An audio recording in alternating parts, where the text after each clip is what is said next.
Hello नमस्कार, जय हिंद, वंदे मातरम। आप देख रहे हैं जियो न्यूज और हम आपके लिए लेकर आए हैं देश दुनिया की, आपके राज्य शहर की सिलेक्टेड काम की फटाफट बड़ी खबरें। लेकिन उससे पहले यदि आपने हमारे चैनल को सब्सक्राइब नहीं किया है तो चैनल को सब्सक्राइब करके बेल नोटिफिकेशन ऑन करें और इस वीडियो को ज्यादा से ज्यादा लाइक और शेयर करें। बड़ी खबरें देखने से पहले आपके लिए आज का सवाल, मानव शरीर के किस अंग में हड्डी नहीं पाई जाती है? ऑप्शन ए कान, ऑप्शन बी जीभ, ऑप्शन सी गर्दन और ऑप्शन डी नाक। इस सवाल का जवाब हमें कमेंट करें और आप किस राज्य और शहर की ज्यादा खबरें देखना चाहते हैं हमें कमेंट करके बताएं ताकि हम आपके राज्य शहर की ज्यादा खबरें दिखा सकें। चलिए अब देखते हैं आज की फटाफट बड़ी खबरें। हिमाचल प्रदेश में राशन के लिए आधार आधारित फेस ऑथेंटिकेशन हुआ शुरू, ऐसा करने वाला पहला राज्य बना। बता दें कि हिमाचल प्रदेश में राशन के लिए आधार आधारित फेस ऑथेंटिकेशन की शुरुआत हो गई है और ऐसा करने वाला वो देश का पहला राज्य है। अब राशन लेने वाले लोगों का चेहरा वेरीफाई किया जाएगा, इसके बाद ही उनको राशन दिया जाएगा। अब तक OTP या फिर बायोमेट्रिक के जरिए वेरिफिकेशन किया जाता था। नेशनल हाईवे पर अब आधा टोल लगेगा, सरकार ने इसमें 50% की कटौती की। बता दें कि सरकार ने नेशनल हाईवे पर टोल टैक्स में 50% तक की कटौती की है। ये कटौती विशेष रूप से उन हाईवे पर शुरू हुई है जहां पर ब्रिज, टनल, फ्लाईओवर या फिर एलिवेटेड स्ट्रेच मौजूद हैं। यहाँ पर यात्रा करने के लिए अब कम टोल चुकाना होगा, इससे सफर की लागत भी घटेगी। बता दें आपको कि सरकार ने नेशनल हाईवे पर उन हिस्सों के लिए टोल टैक्स को 50% तक कम कर दिया है जहां पर पुल, सुरंग, फ्लाईओवर या फिर एलिवेटेड रास्ते हैं, यानी कि अब इन रास्तों पर सफर करना पहले से ज्यादा सस्ता होगा। National highway authority of India NHAI के एक सीनियर अफसर के मुताबिक पुराने नियमों के चलते हर किलोमीटर में किसी स्पेशल इंफ्रास्ट्रक्चर के लिए सामान्य टोल फीस का 10 गुना चार्ज देना पड़ता था। ये तरीका उस इंफ्रास्ट्रक्चर की लागत पूरा करने के लिए बनाया गया था। अब नए नियमों में ये टोल टैक्स करीब 50% घट जाएगा। पीयूष गोयल बोले, अमेरिका से ट्रेड डील तभी जब दोनों देशों का फायदा होगा, देश हित सबसे ऊपर। राहुल गांधी ने कहा, मोदी ट्रंप के टैरिफ समय सीमा के आगे झुक जाएंगे। अमेरिका से ट्रेड डील पर जारी बातचीत के बीच केंद्रीय वाणिज्य एवं उद्योग मंत्री पीयूष गोयल ने कहा कि भारत समय सीमा के आधार पर व्यापार समझौता नहीं करता। गोयल ने कहा कि भारत अमेरिका से ट्रेड डील तभी स्वीकार करेगा जब ये अंतिम रूप ले ले और देश हित में हो। गोयल ने कहा कि भारत की अमेरिका के अलावा यूरोपीय यूनियन, न्यूजीलैंड, ओमान, चिली व पेरू समेत विभिन्न देशों से मुक्त व्यापार समझौते FTA पर बातचीत जारी है। अमेरिका से अंतरराष्ट्रीय ट्रेड डील के सवाल पर गोयल ने कहा कि ये तभी होगा जब दोनों देशों का, दोनों पक्षों का फायदा होगा। भारत आकर किडनी बेच रहे हैं बांग्लादेशी, तस्करी का शिकार हुआ पूरा गांव, पैसा भी पूरा नहीं मिला, लोग सिर्फ एक किडनी के सहारे जिंदा हैं। बांग्लादेश के उत्तर पश्चिमी जिले जॉयपुरहाट का एक छोटा सा गांव है बाईगुनी, जो कि अब 1 किडनी विलेज के नाम से कुख्यात है। यहाँ पर हर 35 में से एक व्यक्ति अपनी किडनी बेच चुका है। अल जजीरा की रिपोर्ट के मुताबिक भारत में और बांग्लादेश के बीच चल रही इस अवैध अंग तस्करी ने कई परिवारों की जिंदगियों को बर्बाद कर दिया है। बता दें कि 45 वर्षीय सफेउद्दीन इसी गाँव के निवासी है। 2024 की गर्मियों में उन्होंने भारत आकर 2.5 लाख रुपए में अपनी किडनी बेच दी थी। उनका मकसद गरीबी से निकलना और अपने 3 बच्चों के लिए घर बनाना था, लेकिन अब उनका मकान अधूरा है, शरीर में लगातार दर्द है और काम करने की ताकत भी नहीं बची। वक्फ कानून, केंद्र सरकार ने नए नियमों का नोटिफिकेशन जारी किया। सभी वक्फ संपत्ति का ऑनलाइन रजिस्ट्रेशन होगा, 90 दिन का समय मिलेगा। केंद्र सरकार ने unified Waqf management empowerment efficiency and development rules 2025 का नोटिफिकेशन जारी किया है। ये नियम वक्फ संपत्तियों के पोर्टल और डेटाबेस, उनके पंजीकरण, ऑडिट और खातों के रखरखाव से जुड़ा हुआ है। नए नियमों के तहत एक केंद्रीकृत पोर्टल और डेटाबेस बनाया गया है जिसमें देश भर की वक्फ की पूरा रिकॉर्ड दर्ज होगा। इसमें वक्फ संपत्तियों की सूची अपलोड करना, नया पंजीकरण, वक्फ रजिस्टर का रखरखाव, खातों की जानकारी देना, ऑडिट रिपोर्ट प्रकाशित करना और बोर्ड के आदेशों को दर्ज करना शामिल है। श्रीलंका बोला, किसी कीमत पर कच्चा थीवू द्वीप नहीं छोड़ेंगे, कानूनी तौर पर ये हमारा। भारतीय मछुआरे समुद्री सीमा लांघकर हमारे संसाधन लूट रहे। श्रीलंका के विदेश मंत्री विजिथा हेराथ ने कहा कि उनका देश किसी भी कीमत पर कच्चा थीवू द्वीप को नहीं छोड़ेगा। उन्होंने भारत में इस मुद्दे पर चल रही बहस को यहाँ की राजनीतिक पार्टियों के बीच का मामला बताया। हेराथ ने कहा कि हमारे पास इस मुद्दे को सुलझाने के लिए डिप्लोमेटिक रास्ते खुले हैं, लेकिन अंतर्राष्ट्रीय कानून के मुताबिक कच्चा थीवू द्वीप श्रीलंका का हिस्सा है और हम इसे कभी नहीं छोड़ेंगे। SYL विवाद पर पंजाब हरियाणा बातचीत को तैयार। दिल्ली में 9 को मीटिंग। सीएम सैनी और भगवंत मान समेत केंद्रीय मंत्री CR पाटिल रहेंगे मौजूद। खबर है कि सतलुज यमुना लिंक नहर SYL पर वार्ता के लिए फिर से पंजाब और हरियाणा तैयार हो गए हैं। केंद्र सरकार के न्योते के बाद दिल्ली में नहर के निर्माण के मुद्दे पर पंजाब हरियाणा के मुख्यमंत्रियों के बीच मीटिंग होगी। केंद्र सरकार की अगुवाई में वार्ता 9 जुलाई को दिल्ली में होगी और इसमें हरियाणा CM नायब सिंह सैनी, पंजाब के CM भगवंत मान और केंद्रीय जल शक्ति मंत्री CR पाटिल मौजूद रहेंगे। पंजाब और हरियाणा इस मीटिंग में मजबूती से अपना अपना पक्ष रखने की तैयारी कर रहे हैं। दोनों CM ने अधिकारियों को संबंधित डॉक्यूमेंट्स और अब तक हुई मीटिंग का ब्यौरा तैयार करने के निर्देश दिए हैं। NTA के एग्जाम्स में 5 साल में 1465 सवाल गलत। CUET UG के ही 901 सवाल ड्रॉप हुए। बोनस मार्क्स से बन रही है मेरिट। बता दें कि NTA ने CUET UG 2025 का रिजल्ट जारी कर दिया है और इसी के साथ अब देश भर के अंडर ग्रेजुएट कॉलेजों में एडमिशन के लिए काउंसलिंग की प्रक्रिया शुरू की जाएगी। इसी बीच कई स्टूडेंट्स ने क्वेश्चन पेपर में गलत सवाल और आंसर में गड़बड़ियों की शिकायत की है। इनमें कई टॉप स्कोरर्स भी शामिल हैं। 1 जुलाई को NTA ने CUET UG की फाइनल आंसर की जारी की थी। उसमें 27 सवालों को ड्रॉप किया गया था। इसके अलावा इस साल नीट UG में भी गलत सवालों को लेकर स्टूडेंट्स कोर्ट में याचिका दायर कर चुके हैं। हालांकि नीट से जुड़ी इन याचिकाओं को खारिज किया जा चुका है। पंजाब के पूर्व डिप्टी CM सुखबीर बादल तनखैया घोषित। तख्त पटना साहिब के पंच प्यारों का आदेश। SGPC प्रमुख धामी ने जताई आपत्ति। बता दें कि पंजाब के पूर्व डिप्टी CM और शिरोमणि अकाली दल के प्रधान सुखबीर सिंह बादल को एक बार फिर से तनखैया घोषित किया गया है।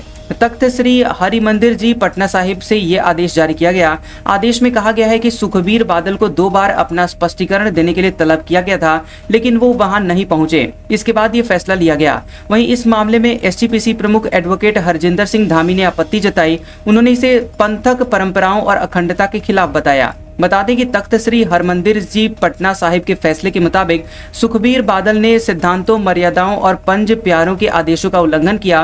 तख्त की प्रबंधक समिति के अधिकारों में दखल दिया। 9 और 10 मई 2023 को समिति की बैठकों में लिए गए निर्णयों को खुली चुनौती दी। पंच प्यारे सिंह साहिबों की जांच में स्पष्ट हुआ है कि इस साजिश में सुखबीर बादल की भी अहम भूमिका रही। मध्य प्रदेश के 20 शहरों में भारी बारिश। काशी में मणिकर्णिका घाट डूबा, छत पर अंतिम संस्कार। हिमाचल में अब तक 69 लोगों की जानें गई। बता दें कि यहां पर मध्य प्रदेश के 20 शहरों में भारी बारिश हुई है। मंडला, सिवनी और बालाघाट जिलों में रेड अलर्ट रहा। जबलपुर में गैस सिलेंडर वाला ट्रक पानी में डूब गया और मंडला में बाढ़ की स्थिति है। टीकमगढ़ में 24 घंटे में 6 इंच पानी गिरा है। यूपी के काशी में महाशमशान मणिकर्णिका घाट के ज्यादातर शवदाह वाले प्लेटफॉर्म गंगा नदी में डूब गए। शवों का अंतिम संस्कार घाट की छत पर करना पड़ रहा है। आसपास के छोटे मंदिर भी जलमग्न हो चुके हैं। राजस्थान में 1 जून से अब तक 167.1 mm बारिश हो चुकी है, जो कि सामान्य से 137% ज्यादा है। वहीं लगातार मानसून एक्टिव होने से अब एक भी जिला सूखा नहीं है, जबकि पिछले जुलाई के पहले हफ्ते तक 14 जिले सूखे की चपेट में थे। 20 साल बाद ठाकरे परिवार एक साथ। उद्धव बोले मराठी ने दूरियां खत्म की। राज बोले फडणवीस ने वो किया जो बाला साहेब नहीं कर पाए। महाराष्ट्र में हिंदी को लेकर जारी विवाद के बीच उद्धव ठाकरे और राज ठाकरे ने मराठी एकता पर मुंबई के वर्ली डोम में रैली की। इस मौके पर दोनों की तरफ से आगे साथ मिलकर राजनीति करने के संकेत दिए हैं। राज ठाकरे ने कहा कि मैंने अपने इंटरव्यू में कहा था कि झगड़े से बड़ा महाराष्ट्र है। 20 साल बाद हम एक मंच पर आए हैं, आपको दिख रहे हैं। हमारे लिए सिर्फ महाराष्ट्र और मराठी एजेंडा है, कोई राजनीतिक एजेंडा नहीं है। राज ठाकरे ने कहा कि जो बाला साहेब ठाकरे नहीं कर पाए, जो और कोई नहीं कर पाया, वो देवेंद्र फडणवीस ने कर दिखाया, हमें एक कर दिया। उद्धव ठाकरे ने कहा कि हमारे बीच की दूरियां जो मराठी ने दूर की, सभी को अच्छी लग रही हैं। मेरी नजर में हमारा एक साथ आना और ये मंच साझा करना हमारे भाषण से कहीं ज्यादा अहम है।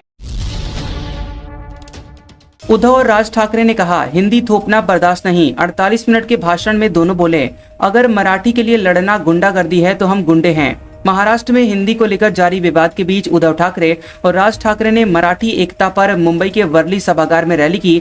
दोनों ने 48 मिनट तक हिंदी मराठी भाषा विवाद, मुंबई महाराष्ट्र, भाजपा और केंद्र सरकार पर निशाना साधा और कहा कि 3 भाषा का फॉर्मूला केंद्र से आया है। हिंदी से कोई आपत्ति नहीं है, लेकिन इसे थोपा नहीं जाना चाहिए। अगर मराठी के लिए लड़ना गुंडागर्दी है तो हम गुंडे हैं। मैक्सिको में बढ़ते हुए टूरिज्म के खिलाफ हिंसक प्रदर्शन हुए। प्रदर्शनकारियों ने तोड़फोड़ और आगजनी की। टूरिस्ट हमारे घर चुराना बंद करो जैसे नारे भी लगाए। मैक्सिको सिटी के कई शहरों में टूरिज्म और जेंट्रिफिकेशन यानी शहरीकरण के खिलाफ विरोध प्रदर्शन हुए हैं और कोंडेसा और रोमा जैसे टूरिस्ट एरिया में शांतिपूर्ण तरीके से शुरू हुआ प्रदर्शन बाद में हिंसक हो गया। बता दें कि कुछ नकाबपोश प्रदर्शनकारियों ने कई दुकानों में लूटपाट, तोड़फोड़ और आगजनी की। इसके साथ ही प्रदर्शनकारियों ने टूरिस्ट मैक्सिको से बाहर जाओ, हमारे घर चुराना बंद करो जैसे नारे लगाए। पीएम मोदी 2 दिन के अर्जेंटीना दौरे पर पहुंचे। बिजनेस समिट में हिस्सा लेंगे। राष्ट्रपति जेवियर से मिलेंगे। लिथियम सप्लाई पर समझौता संभव। प्रधानमंत्री नरेंद्र मोदी 2 दिन के दौरे पर अर्जेंटीना पहुंच गए हैं। यहां पर होटल पहुंचने पर भारतीय समुदाय के लोगों ने उनका स्वागत किया। पीएम बनने के बाद मोदी का ये दूसरा अर्जेंटीना दौरा है। इससे पहले वे 2018 में G20 समिट में हिस्सा लेने के लिए अर्जेंटीना गए थे। पीएम मोदी और अर्जेंटीना के राष्ट्रपति जेवियर मिलई ने यहाँ द्विपक्षीय बातचीत की और इसके अलावा वो भारतीय मूल के लोगों को भी संबोधित किया है। मोदी की यात्रा के दौरान भारत अर्जेंटीना के बीच डिफेंस, एग्रीकल्चर, एनर्जी, परमाणु सहयोग, व्यापार और निवेश पर चर्चा हो सकती है और दोनों देशों में लिथियम सप्लाई पर भी समझौता संभव है। बिलावल बोले, पाकिस्तान को मसूद अजहर का ठिकाना नहीं पता। अगर भारत बता दे कि वो यही है तो उसे गिरफ्तार करने में हमें खुशी होगी। पाकिस्तान के पूर्व विदेश मंत्री और पीपुल्स पार्टी PPP के अध्यक्ष बिलावल भुट्टो जरदारी ने कहा कि यहाँ पाकिस्तान को जैश ए मोहम्मद के सरगना मसूद अजहर का ठिकाना नहीं पता है। अगर भारत ये जानकारी दे दे कि अजहर पाकिस्तान में है तो पाकिस्तान उसे गिरफ्तार करने में उसको खुशी होगी।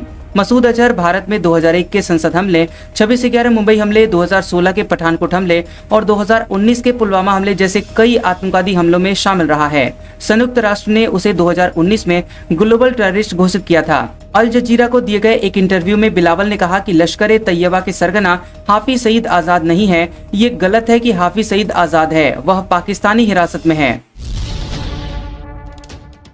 मुहर्रम और कांवड़ को लेकर सहारनपुर में सुरक्षा कड़ी। डायल 112 की टीम 24 घंटे रहेगी मुस्तैद।